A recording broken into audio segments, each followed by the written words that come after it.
Hello, this is Catherine from Accelerated Reader. Today I will be reading Anderson Adventure, KASEY'S Diary, Book 2 by Latoya Likambi. Before I begin reading, I would like to give a big thanks to the author for sending me this book to read on my channel. In the description below, I have included links where you may find and purchase this book. Don't forget to like and subscribe.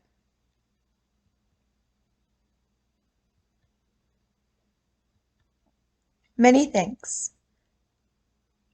Thanks to everyone for buying my book. However, there are some specific people I would like to partially thank. Kara, my amazing cousin, thanks so much for showing love for my books. Kristen and Avon, I wish you the best of luck with your books and your YouTube channel and many wishes of success to you. Last but not least, I would like to give a huge thank you to all my internet siblings from my YouTube channel. My siblings, Caleb and Destiny, and I love you guys a bunch. Thanks for supporting us. If it weren't for you all, we wouldn't have been putting effort into the content we create on YouTube.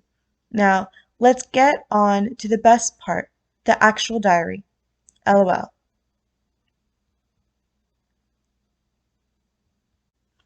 Chapter 1. My Birthday Bash. OMG! My party in December was a huge success. It was awesome! I'm dying to write about it all. However, right now I'm so annoyed with Mom and Dad. But I'll save that story for later. Now back to my party. And yes, it was actually almost drama-free. First of all, my crush Blake came and gave me the cutest gift ever, which was a puppy! I never in a million years thought he would ever take into consideration that I've always wanted one, and I definitely didn't think he would go out of his way to somehow get enough money for a puppy. For me! Also, my family, guests, BFFs, and I had such a great time dancing, singing, laughing, and exchanging funny stories.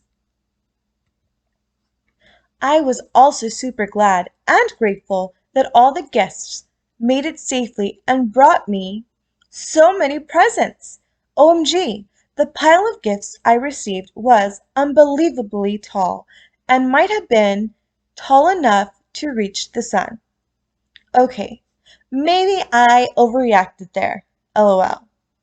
My usually crazy family was actually acting more normal than usual, and Lily actually managed to stay composed. Well, she was composed until she dropped my damn cake on the floor. But guess what? I had a backup cake. Like seriously, my family would never have saved up extra money to buy me a backup cake. I was so shocked that I wondered, were my parents that thoughtful? It was as if they actually thought of me before Lily for once.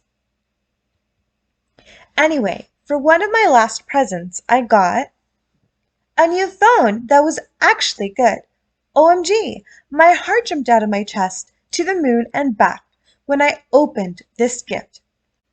I could immediately guess who had bought me this gift.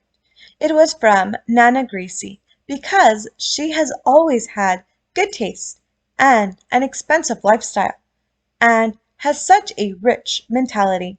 She earned tons of money from her business. If she isn't styling hair, she spends her time vintage shopping and spoiling her pretty dog Diamond.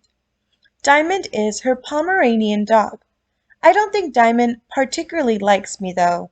I am personally informing you that yes, Diamond may look cute, but she is deceptive and has her beady little eyes scanning me all the time. Honestly, I think Nana pampers her too much. They cruise together and she has her very own designer dog lead. Like, OMG, I wish I got the same treatment as her. Anyway, I felt very proud because I had been asking, no, begging for a new phone because my old phone was a crusty dusty hand-me-down and literally never had any storage left. Lily always took it to play games, and she would return it to me with like 1,000 cracks on the screen. Now I have the new iPhone. I had finally pushed the fact into my parents' face that I was responsible enough for a proper phone that wasn't some used, cracked up thing. I could tell Mom was very annoyed just by her expression. Even though she tried to look calm, I could feel her blazing hazel eyes piercing through me. Ouch! She even tried to talk Nana Gracie into taking back the phone when the party was over. I was so mad with Mom and embarrassed. She was like, "Casey has a perfectly fine phone, and you can spend that money on Diamond instead." Excuse me, Mom? Diamond already has enough expensive things. Luckily for us, whenever Lily and I visited Nana, which was often, I always complained and whined to her about how bad my phone was, and Nana believes that kids these days should have access to better technology. Therefore, it was a no-brainer, and Mom can't do anything about it. Ha! Today I headed over to Social Studies in a very good vibe to work on my assigned project with Gloria and Rebecca, my partners. As usual, we were multitasking, talking and working. A few minutes after the lesson started, when I looked over at the table beside us, Brittany's table, the girls were taking selfies on Brit's phone. Just looking at their crusty little pouts annoyed me so much, and they sure knew by now that we were forbidden to use phones in the classroom. I snarled at them, sickeningly patting their dry lips at the phone, and nudged Gloria to look over. Unfortunately, Gloria made a loud remark and whisper shouted, "Ugh, seriously? Taking selfies on their phone? In class?" Brittany looked over, snarled at us, and quickly hid her phone in her purse. Then Eliza went ahead and said, "You do?" No, we were just looking at our calculator. We shrugged and turned back around again, although in our heads we all knew that only a slow person would believe that. Come on, we're not stupid. 1. You don't need a calculator in social studies.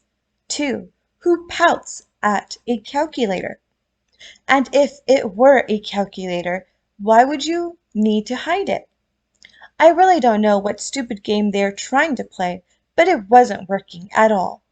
Then the bell rang, and I did the biggest eye roll I could before dragging myself up to trudge over to the next lesson, which was swimming class, aka my worst subject. As we made our way to the lesson, Brittany was talking with some girl. I'm guessing she's new. She was a pretty girl, very tall, and looked like a darker version of Brittany. This girl had the shiniest, kinkiest brunette locks I had ever seen. They bounced in rhythm as she walked, as if she was a model on a runway. Let me tell you something. I have been here for hundreds, no, thousands of years. Okay, I got carried away. Still, I've attended this school for a long time, and no one pays attention to me except my friends and the tutors. However, this new girl was getting the attention of the whole school by simply being present. Word spread in less than 2 seconds, and apparently the new girl was called Kira and was Brittany's new, younger cousin from Barcelona, Spain. My face cringed and my stomach flipped. Oh, great! This meant that I had to deal with another wannabe Brittany for almost the rest of my life. Gloria, Rebecca, and I sighed in unison, knowing what was about to become of the school. Kara turned around and pointed at me with a confused expression. My pulse increased immediately. I hadn't even met this girl yet, and Brittany was probably giving her bad impression of me already. Kira stood up and walked towards me. I was so nervous. I felt like running far away until I got to my bedroom. I was about to pretend to look for something in my purse. Then I realized I hadn't brought it. Too late now. I looked like a complete fool. Instead, I just stood there as she looked me up and down curiously. When I finally came to my senses, I blurted, "Hey, I'm Casey. It's probably hard to believe, but any rumors you've heard about me were fake. I promise. I'm not as scandalous as you might think I am." Instead of insulting me, she said, "Hi, it's fine. I could see you're nervous from your eyes. You probably thought I was coming over to accuse you of something. I'm actually not like my cousin Britt at all. I know she can be a pain in the backside." I chuckled. "Well, you can say that again," I said, clasping my mouth with my hand afterwards in case Brittany heard. She continued, "In fact, we're so different. We're usually fighting all the time, and she's always getting on my nerves. Anyway, I was wondering if you would like to be my study partner, since I need some new friends." My nerves disappeared instantly and my face glowed. She wasn't coming to insult me or accuse me of anything. Before I jumped up and said yes, I had to excuse myself to ask my former study partner if I could work with Kira, just for the day. Luckily, he was cool with it. It was Jaden anyway, and he was a chill person in general. The week went by quickly, and we all had a blast with Kira. She taught me cool tricks in dodgeball. She included me and my BFFs in every conversation, and she even taught us how to bribe the teachers into letting us out of lessons 10 minutes earlier with a fake lunch pass and a small box of chocolates. We also taught her a few things, like how to get a free lunch meal, and we showed her our secret archive up in the library. Each day after school we always stopped at the ice bar and would get the mango flake popsicles. I savored the cold, sweet flavor on the tip of my tongue as we walked in unison and talked until we got home. Our first 2 weeks with Kira were the best. Life seemed perfect and I longed for it to stay that way. I'm really looking forward to hanging out with my BSFs and Kira tomorrow at the mall. Back home there was a huge dinner disaster. Ugh, this is so gross that I can't even write about it without gagging. Basically, Dad still believes in all women doing a bunch of domestic work and all that olden day stuff. So today, Dad decides that 7-year-old Lily, who can't even make toast without burning it, needs to learn to cook because she will be a big girl soon. So she had to help him make dinner. I was genuinely very afraid of what would happen in the kitchen. So I decided to pretend to feel sick and have a case of severe constipation. Even though I was just locked up in my ensuite scrolling through my Instagram feed, my parents thought I was really constipated, so my plan was working so far. Soon after, a terrible, pungent smell infested my nostrils. The fumes were so stinky they were probably deadly. I hid my face in my knees and dug my face deeper into my knees, thinking it would help. No. These stinking fumes squeezed through all the cracks in my room and attacked my fragile nose. Just as I thought things were calming down, tendrils of smoke filled the air and suffocated my lungs.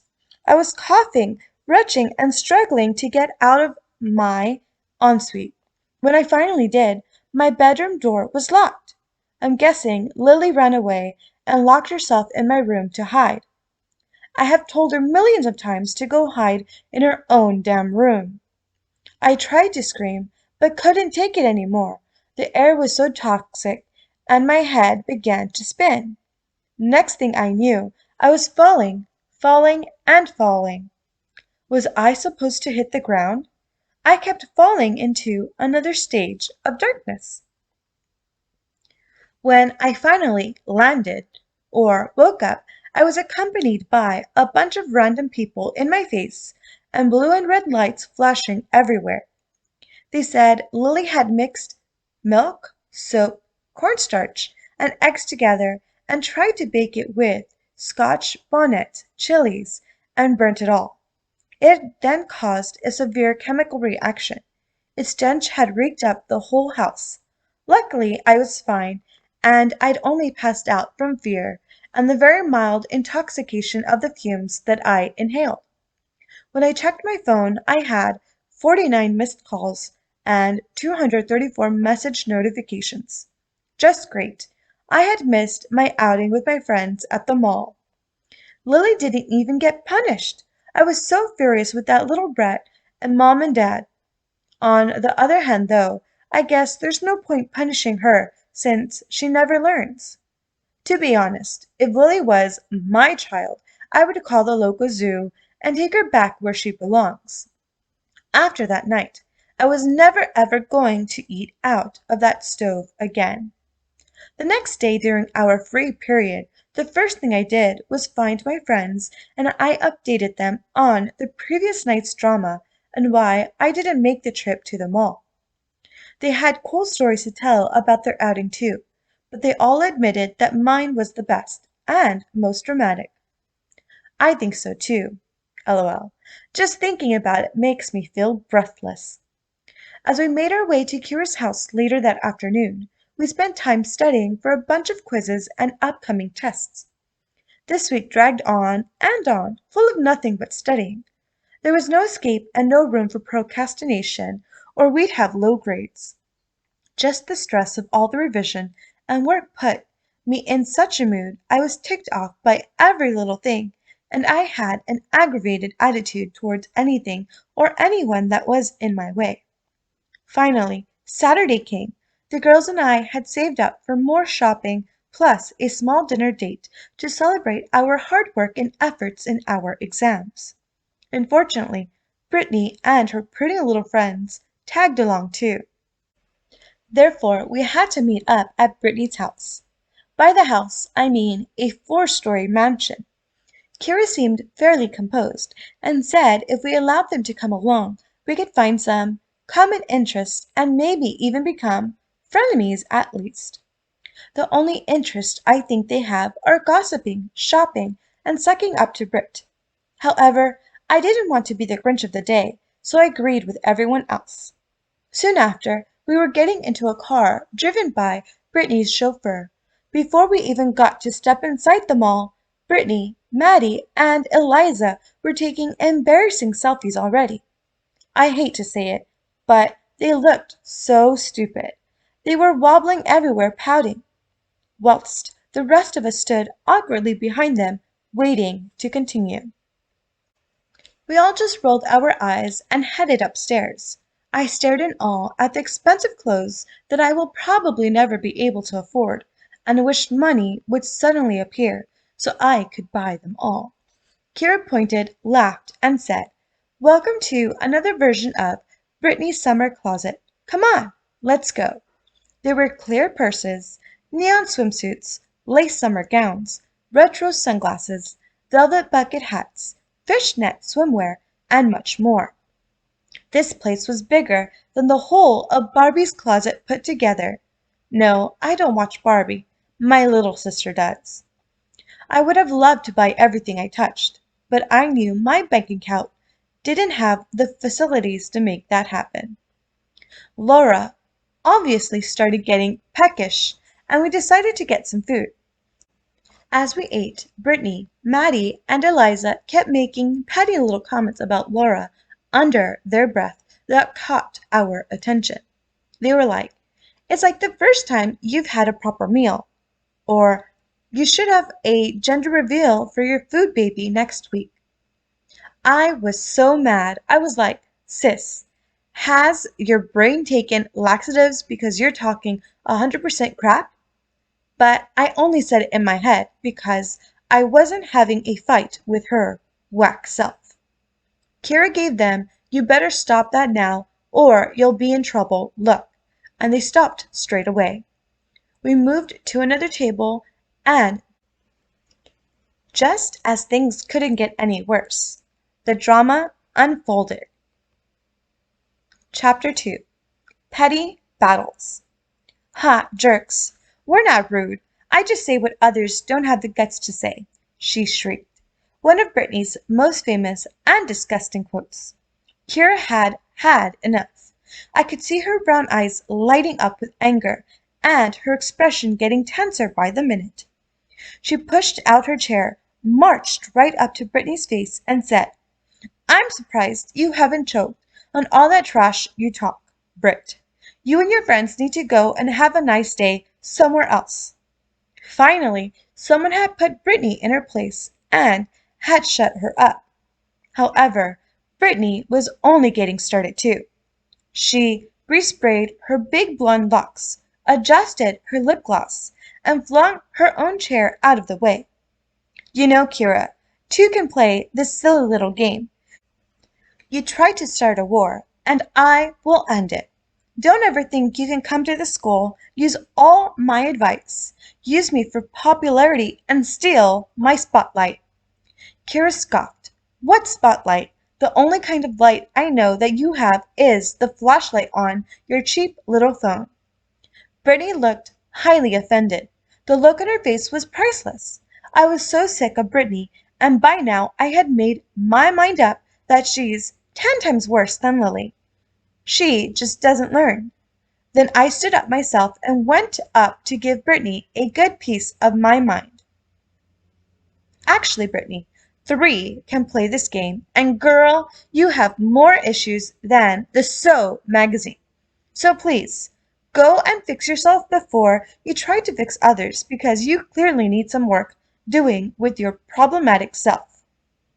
Kara looked back at me, smiled, and nodded. At this point we could all tell Brittany had run out of things to say. Kara looked her up and down, then continued, "Looks like Queen of the School has dried out. Would you like some tap water?" We shrieked at her hilarious remark, almost falling onto the floor. That was when Brittany had one of the most hysteric meltdowns in history. It was the funniest thing ever. She got the attention of all the employees and passers-by with her noise. When she was done raving about her so-called spotlight, she moved on to Maddie and Eliza, pushing them and threatening to spread crazy rumors about them. We sat there in awe as two broad, muscular security guards grabbed her and escorted her out of the restaurant. Laura, being the good friend that she is, decided to be very helpful by taking out her mobile phone and recording the whole incident. If the video leaked, then it could possibly go viral. Brittany's dream is to be famous, so I'm sure she'll be satisfied. "Watch your back, Laura. I'll get you worse than you got me," screamed Brittany, just as she got dragged around the corner and out of sight. We rolled our eyes and imitated her childishly. As we were heading home that evening, just as I expected, the video got leaked, and it wasn't entirely viral yet, but it had about 14K views. We watched the video on repeat, laughing until we almost felt sick. When we got back, Brittany was receiving a scolding from her maid, and we were unable to go upstairs until she was done with her. It wasn't a really sensible idea, but we decided to carry on watching the video downstairs, since we just couldn't get over it. When we were permitted to go upstairs, we snacked in Kira's room. As I was eating my crackers, I had a feeling that someone was watching me and felt the need to look behind.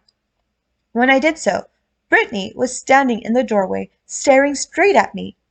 I made eye contact with her and quickly turned back around, ignoring her. About 10 minutes later, my mild paranoia made me double-check over my shoulder again. There she was. She just stood in the corner and glared at me. That was when I knew it was time for me to excuse myself and head home before it got dark. Apart from the drama, I enjoyed my day and I wanted to stay, but the scene I encountered with Brittany made me uncomfortable, and I didn't want to stay longer to witness any of her wild payback stunts. I said my goodbyes, grabbed another cracker, and dashed out the gates. I ran all the way home, locked the doors, and dropped on the floor in exhaustion. I was terrified that at some point on my run home, I would look behind and see Brittany chasing after me. Luckily, nothing like that happened, and I got home safely. Sunday was a chill day for me, especially as Louis's party was coming up in just 2 days. Things were smooth. I decided to get ready and think about everything that could go wrong, and then try to figure out a solution for it. Hey, I mean, anything could go wrong. You never know. After thinking about everything bad that could possibly happen at the party, I tried on all three of the bathing suits I had picked out in the mall. I didn't want anything too skimpy and revealing, in case I had to suffer a severe wardrobe malfunction. I've seen celebs in the same situation, and it didn't look fun. I also didn't want something too covering, because I didn't want to look like some scuba diver or 5-year-old girl. I also didn't want anything plain because I wanted to stand out. However, I didn't want to stand out too much. When it comes to clothing hauls with me, it could take days to decide what I want. After a while of trying on stuff and taking it back off, I finally decided to go with a neon bikini with a black meshed beach gown on top. OMG, I loved it. I looked super cute in it despite my chubby stomach. I sent my friends a photo of myself for their opinions, and they excitedly replied straight away with great responses. Anyway, on top of the fact that my outfit looked bomb, I had spent the entire past few weeks trying to eat healthier and participate extra hard in gym classes. Yet, I still had the same jiggly pot belly as always. All that hard work and exhaustion wasn't even worth it. Now, I wish I could have just lain at home eating chips. Either way, I still had the same stomach size. I decided to get some sleep. I also really wanted to give myself a DIY facial, but whenever I do try one, it does the opposite of what it's supposed to do. I scrapped that idea. I remember once when I had to attend my big sister's wedding, I tried one of those facials the night before. It turned out to be a terrible flop.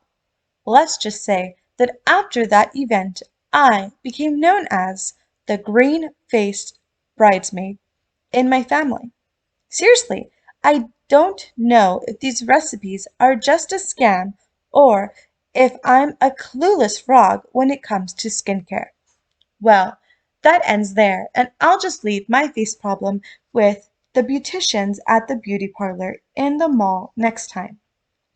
On Monday, I was so excited, and I definitely wasn't the only one.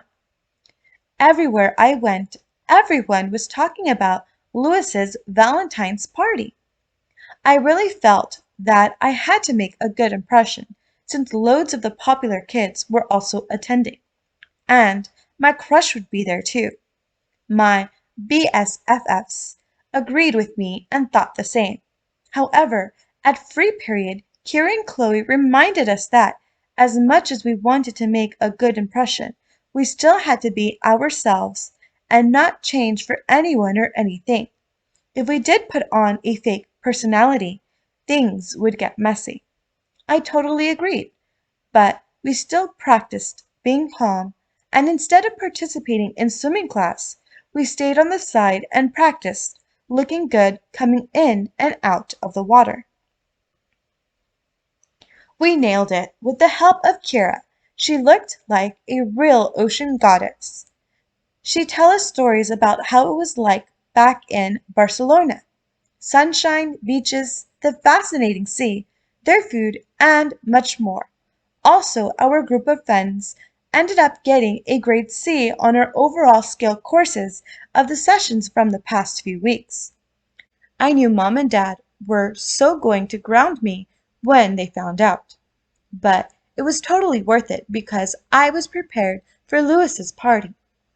After school that day, I was so excited and I wanted the day to end quickly, so I went straight to bed. Mom and Dad thought I was being a bit suspicious, but I was just excited about the party. The plan was to meet up at Brittany's house. Yes, you must think that we're mad and absolutely not in our right senses, but that's where Kira was staying at the time, while her parents were looking for a good house. A chauffeur was responsible for taking us to the party, which was at Louis's house, since his parents were away for the weekend. I was so hyped up that I couldn't sleep properly that night. Even though I made a real effort to sleep early, I tossed and turned, only finally drifting off at midnight. I ended up looking like a tired scruffy rag ball in the morning. I brushed my teeth, jumped in the shower and out again, grabbed some fruit, and then ran out of the door like I did on most weekdays. "Hello, morning face," Kira teased when she saw me. I was greeted by warm hugs and laughter from everyone. Life seemed perfect in that moment, and I felt nostalgia for elementary school, the best years of my life so far. I wanted time to freeze and the moment to last forever. The sound of laughter and bubbly people filled my ears. The smell of warm buttered toast drifted up my nose.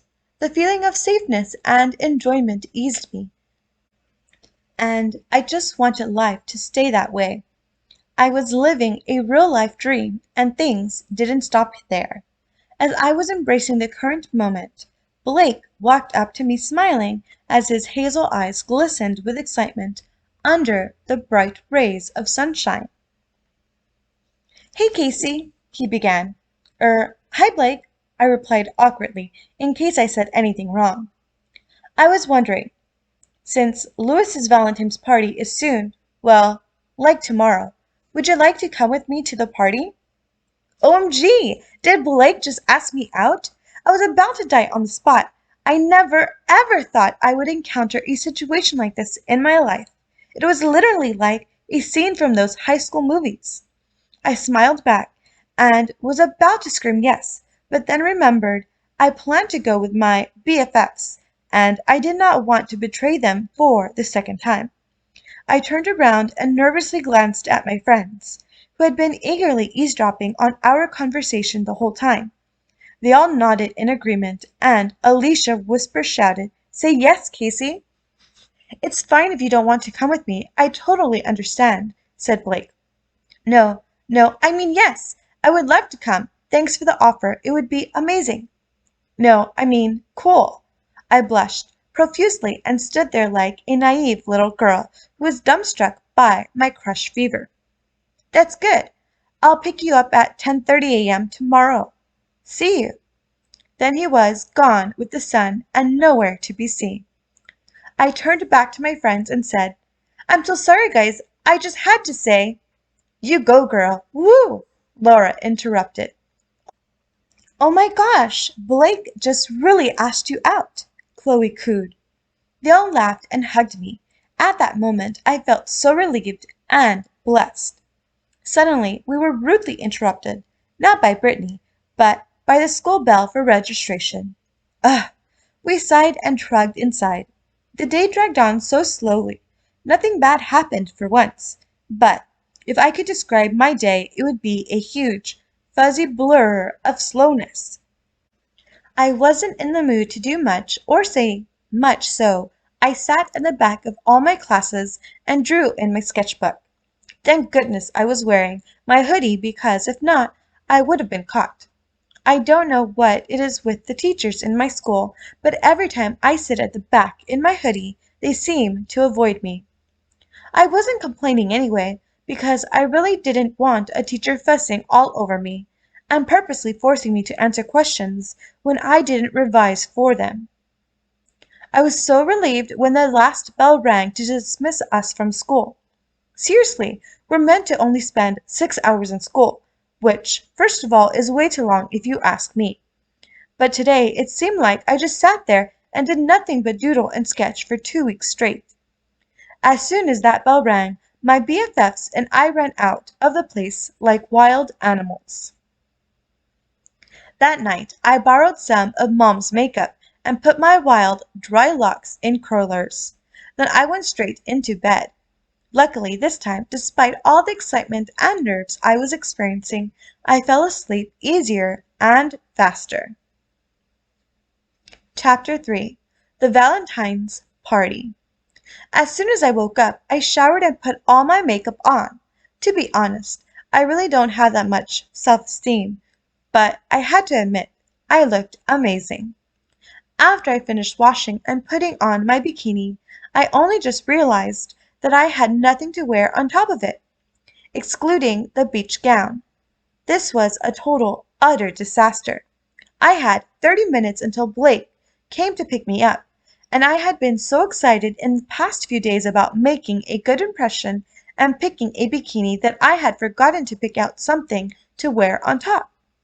I couldn't get anything from my closet because everything in there was old and covered in fluff balls. I was so embarrassed. I started to have a little panic attack. Mom was trying to help, diving frantically in and out of her closet. I highly doubted that she would have anything I would like in her closet, or at least something that suited me. I was done for, doomed, finished. I was about to go back to my room, slam the door, and start crying when Blake rang the bell, and Mom pulled out this gorgeous neon green and white sports jacket with matching track pants and shades. They looked awesome. I never knew Mom would own something like that in her lifetime. I was in love with the fit, and the fact that it complemented my curls just topped it off. I was so relieved and comforted. I felt like a million tons had been lifted off my shoulders. Mom, where did you find that? I asked in awe. Oh, it's just one of my old tracksuits that I never wore from back when I studied in France, she said. I slipped it on and gave my mom the biggest hug ever. Hey, she might not completely have the same style as me, but she sure knows how to mix and match colors and clothing. Blake rang the bell again. Oops, I totally forgot he was there. I must have kept him waiting. I ran downstairs, said my goodbyes to Mom and Dad, then headed out the door. What's up, Casey? It's so good to see you, Blake said. Oh my gosh, I nearly fainted on the spot. Blake was at my front door talking to me. I was lost for words for a few seconds. Then I regained my senses and stuttered. OMG, hi Blake. I'm fantastic. I'm good, thanks. And you look amazing. Sorry, you look good. How are you? I'm just excited for the party, he replied. You look great too. I love the clothes you chose. Let's go. Are you seriously telling me that this guy just said I looked great? I was suffering from a very severe crush-ongitis attack, but it was a very good attack. I was so nervous throughout the whole ride. I kept texting my friends to update them on almost everything that happened. As we spoke, he moved his dirt blonde hair out of his face, and his dark eyes locked on mine. OMG! I squirmed inside. If I had $1 for every time I blushed during the ride, I would be the next teen millionaire. When we did arrive, about 25 minutes later, we joined everyone else in the photo booth queue to get our photos taken. Blake and I got nominated as the cutest couple. I couldn't believe it. We were having the time of our lives, whereas Brittany didn't seem to be enjoying the party at all. Her meltdown video from earlier was a trending topic in most conversations, and by now everyone had seen her video. She sat in the corner of the garden embarrassed until Kira went over, pulled her up, and began to dance with her. It looked hilarious at first. Britt wasn't having it, but eventually she looked somewhat happier. Don't get me wrong, I despise Brittany and probably always will, but it made me smile to see her happy without causing some kind of drama. Overall, the pool was such fun, and all that practicing that we did during swimming class paid off. Most of the time, we were goofing around, jumping on the huge pool floaties. I remember we were playing Truth or Dare, and Laura got dared to backflip off the diving board into the pool. She failed, and instead body planted right into the pool. As her body smacked against the surface of the water, everyone went, "Ooh!" I got the video on my phone just in time, and she burst out laughing. I loved the party, and I was so glad it was drama-free. Anyways, I have a huge surprise. that I've been hiding from you guys, and I'm super excited. I'll write tomorrow. For now, good night. Chapter 4. España, aquí vengo.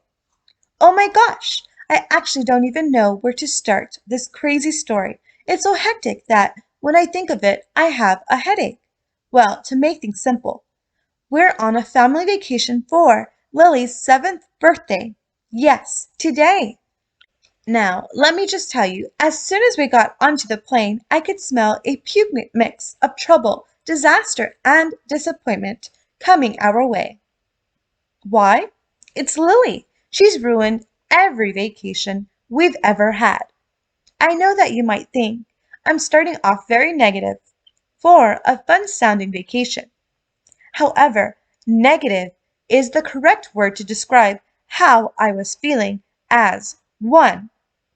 When we landed in Spain, my stomach felt so queasy, and the heat was so thick and humid that I could feel and smell it on my face.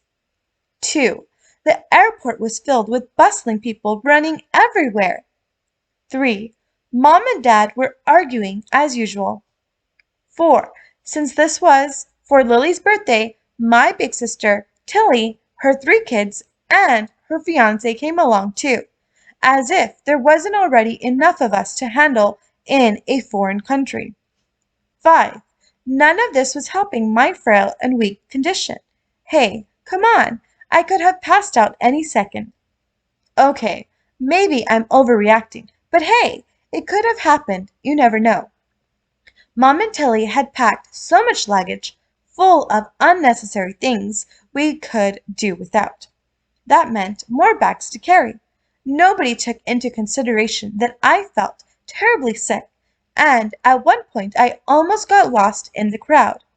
Luckily for Lily, she had a kid lead, so she didn't have to take any responsibility for anything, let alone bother about getting lost. Finally, we got to the minivan, and I felt relieved to sit down in a cool, shaded, and comfy place. I lay my head on Tilly's shoulder as the suitcases were being loaded into the back of the car. I must have drifted off because when I woke up again, we were outside what looked like a Spanish restaurant. Dad said we were stopping to eat. I checked my phone and it was 4 a.m. We had seriously stopped to eat in the middle of nowhere at this time. Wow! We all sat around a little table outside in the dark. The only lights were the little colorful ones hanging around the streets. There were Spanish locals smoking, drinking, eating, and shouting all over. I found it funny, but Mom was displeased and told us not to look, although I do admit I couldn't stop glancing back. We were foreigners and couldn't speak Spanish, so Tilly's fiance did all the ordering for us. He's Venezuelan and can speak the language fluently. We dug into our grilled chicken and salad and fries, then got back on the road again. As we got inside the car, I waved to the women and men that Mom had told me not to pay attention to. Lily and the twins joined in too. I knew Mom wanted to say something, but she kept it in because she didn't want to scold us on the first day of our vacation. When we arrived at our villa, it was way past 5 in the morning, and by then we were all so physically and mentally exhausted that we claimed a room, dumped our bags, found the nearest bed, fell on it, and slept. Today I was so excited that I woke up at 8 a.m. and woke up all the kids in the villa. Our parents were still asleep. So we decided to quietly get ready for the day and check out the balcony. The balcony was so high up, Lily was scared. I found it hilarious, but of course we stayed away from the edges. I found some aloe vera plants and wild lilies growing nearby and copped them for myself. We waited quite a while before the adults woke up. It was so boring and we had nothing to do. 1. I had no clue how to work the televisions round there. 2. There was no food since this was a villa apartment thing and we needed to get our own food. 3. I didn't know the Wi-Fi password. 4. The charging sockets here were totally different to the ones at home. So there we were, stuck doing nothing and waiting for about 35 more minutes for everyone else to wake up from sleep. When they finally did wake up, we let them know how long they'd let us awake with no food or Wi-Fi. Mom said we'd go and buy breakfast, then start exploring. It was my job to look after my nieces, baby nephew, and little sister whilst the grown-ups got their things ready and into the minivan. I wished my cousin Elsa was there. Things would have been way more fun, and she's an expert at dealing with kids. As you can see, I'm not good at dealing with children at all. We headed straight over to the Supercore market nearby to buy breakfast. We were only supposed to be getting breakfast, but we ended up going from shop to shop buying heaps of food. Mom offered to help be the photographer for my Instagram and camera woman for my YouTube vlog in return for keeping us out shopping for so long. I thought it was a great deal, so I quit complaining. We stayed out shopping for food so long that I already started to get a little tan. And Lily? That kid was sunburned, lol. She never listens, and we all told her to put sunscreen on. But, of course, she didn't want to. When we got back after another hour or so from food shopping, we got to go in the pool. I was so excited, and of course, so were Lily and the twins. We all dived in straight away without even thinking how deep it would be. For the rest of the day, we went from pool to pool, jumping, splashing around, and having fun. I felt like a little kid. We had much fun that by the end of the day, we were covered in mosquito bites and had a deep tan coming in already. I had a great time and I really enjoyed the first day. I'm so glad there hasn't been any drama yet. Anyway, that's enough writing for today. My hands hurt. Ugh. One of my mosquito bites is bothering me. Good night. LOL. Today went so quickly. We had breakfast out on the balcony in the hot sun, and it was great. After breakfast, we tried out some new pools that we didn't get to visit yesterday. I sunbathed with Tilly and baby Raphael most of the time, instead leaving the girls in the pool with Tilly's fiance. Later this evening, we took a family stroll along some local beach. The sun was setting and the sky was a beautiful ombre of orange and pink. I could hear the waves crashing against the rocks and the aroma of Mediterranean sea salt filled my nose. There were very few people there at the time, and we found a small food hut nearby that was selling cold refreshments. We went over and Dad allowed us to get something each. A few moments later, I was sitting on the warm sand with my ice blast drink. We got going again after it was getting dark. I couldn't wait to get back to the villa. By now, the minivan was so cramped and humid. It almost made me feel trapped. I sat in the middle row in between Eva and Ava, who were screaming songs along with Lily behind me. Once we got back, I jumped out of that van immediately. I was so happy to be back again. I went to the kitchen, grabbed a late-night snack, and headed back to my room to write in my diary before going to bed. I thought of all my friends and Blake back at home. I wondered what they were doing. Were they thinking about me? Were they going out together? I wondered until I eventually nodded off. Today, we woke up early and planned to go to Cabo Pino Beach, another nearby beach. I so wanted to go, but then I also dreaded the minivan ride, so it took my parents a while to convince me to go. Even though I complained and almost even cried a little, I finally gave in and accepted. It was a bright and hot day, just like any other day in Spain. The sun was roasting my skin and sand was burning my feet, but I loved it all the same. I sat in the shade vlogging on my phone with Tilly and Grayson, her fiance. Mom and Dad took Lily and the twins out to sea to catch some waves. When I finished vlogging a clip for my YouTube, I decided to go and join the other half of the family and catch some waves too. To be honest, it was fun. I started on some small waves at first, and once I adapted, I went on to tackling the big waves.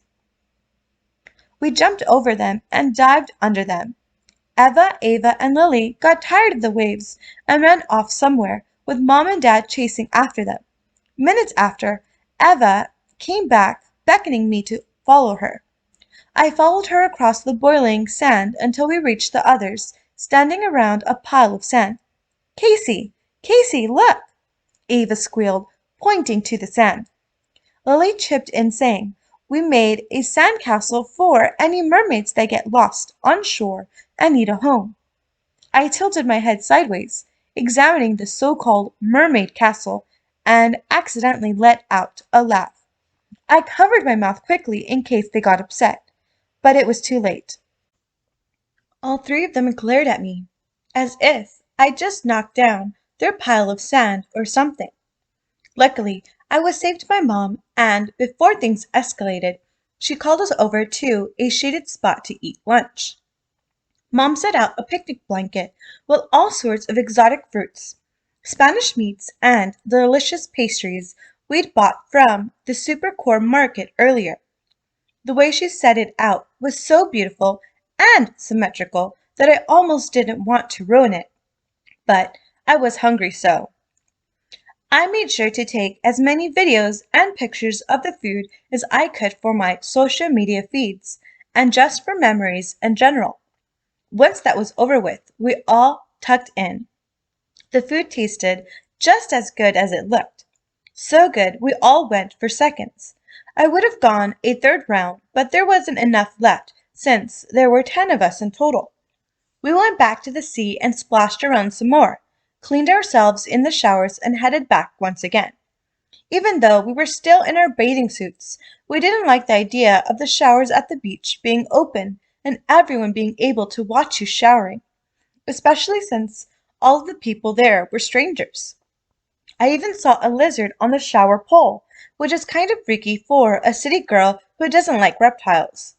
Anyway, I have to say that so far on this vacation, today was my favorite day.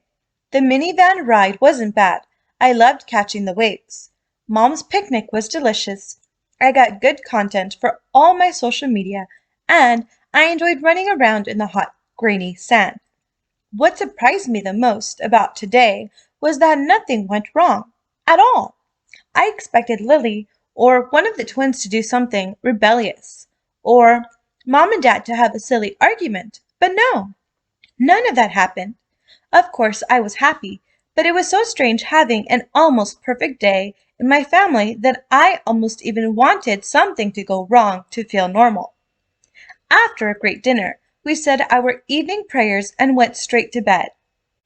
Usually on vacation, us kids always go to sleep late, or whenever we want, but with all the activities and things we'd done, our energy had waned, and we felt the need to sleep straight away.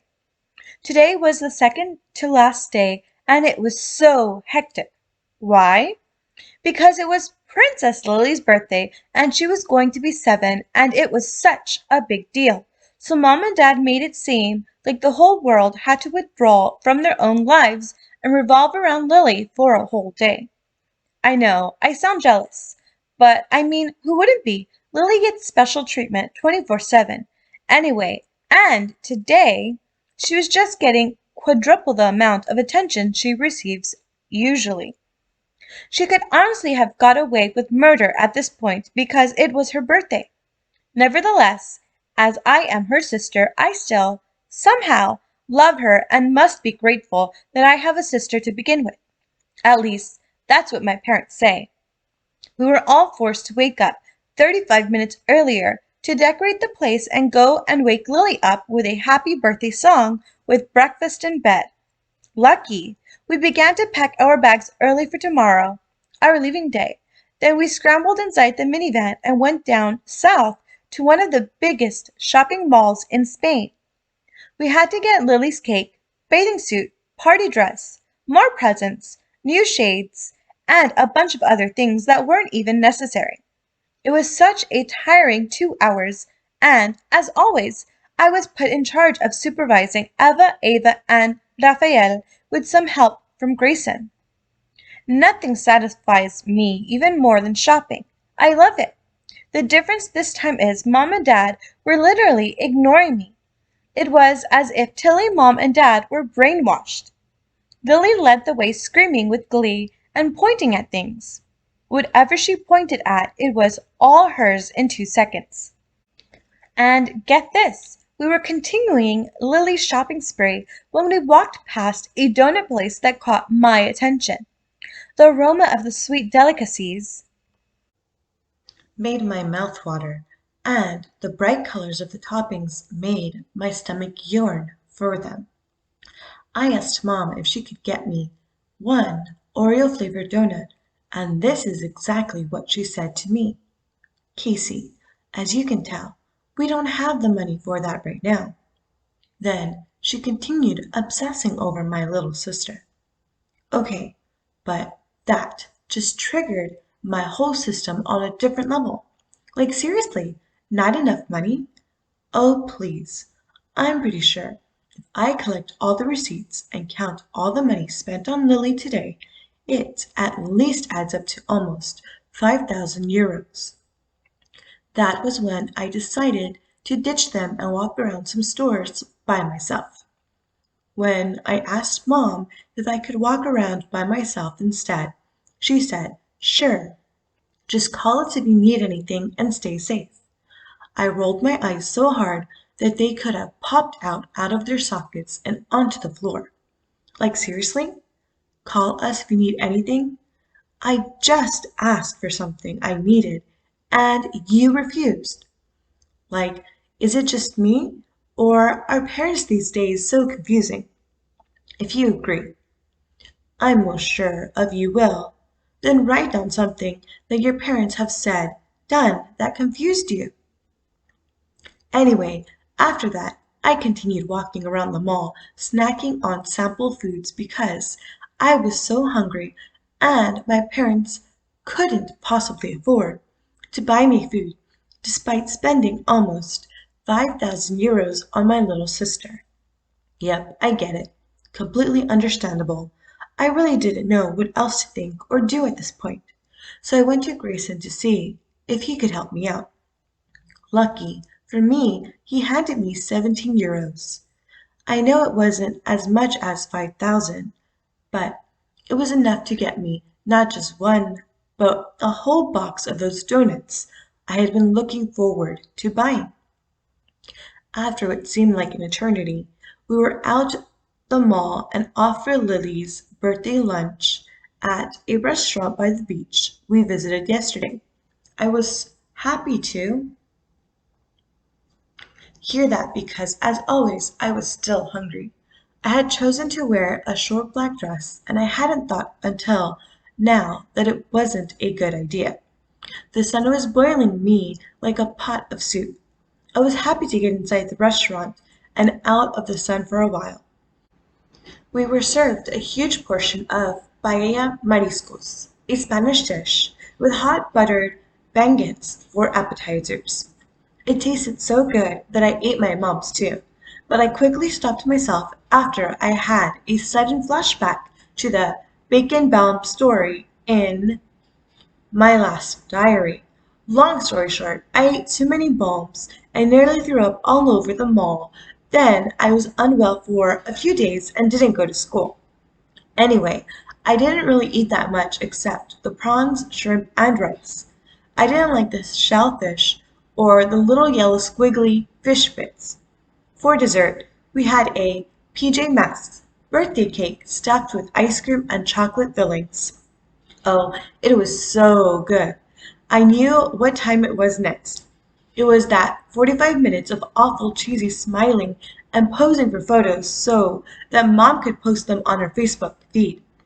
We had to sing Happy Birthday to Lily 3 times just for Mom's live video, and we had to say why we loved Lily and what we wished for her in the future. Obviously, Lily loved the attention, And it didn't help that she wanted Mom and Dad to take more photos and videos. Once Mom's phone storage was full to the brim, she took Dad's phone and started making videos.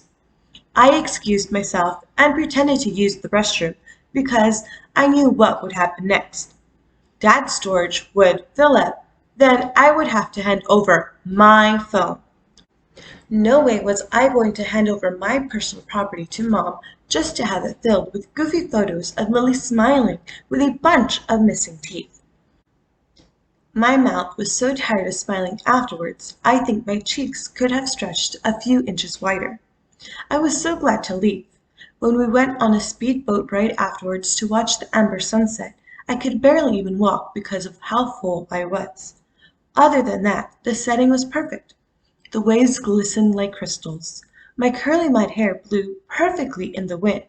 The salty aroma of seawater filled my nostrils, and the faint sounds of laughter from Mom, Dad, and Lily were ringing in my ears.